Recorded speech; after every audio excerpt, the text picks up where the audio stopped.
What is going on, everybody? Pete with Auto Repair Tips. Working on not sure what I'm working on. Hold on a second.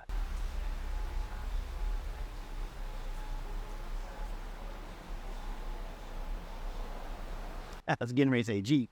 A 14 Ford Explorer. And they're hearing a noise in their rear end. And they thought it was brakes. They checked it themselves and they took it to a shop and they said, no, it's not the brakes. They're not sure what it is.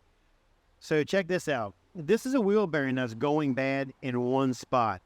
And you have to get it to a point to make it make the noise.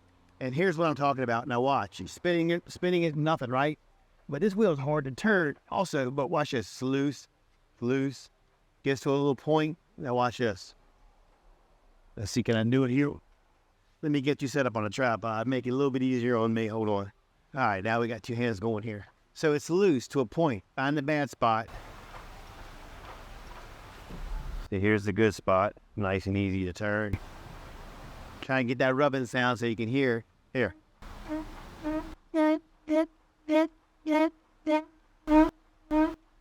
That's what it sounds like. You get past that spot here, it's still tight. Hold on. You're going to get to a loose spot. And nothing. So that's something to keep in mind. If you hear that kind of a noise, it almost sounds like a brake grind. A lot of people would mistake that for brakes. But these all-wheel drive Fords, Explorers, they're famous. They're always going out. So just remember, if you got something that sounds like a brake grind, and it's every once in a while, find a consistent grind, make sure you jack it up. Safely put it on jack stand so you can get under it, find that bad spot, and keep moving that wheel till you find it. All right, guys, that's it for this quick tip. I appreciate you watching. Don't forget to like, subscribe, and leave a comment. Catch you later.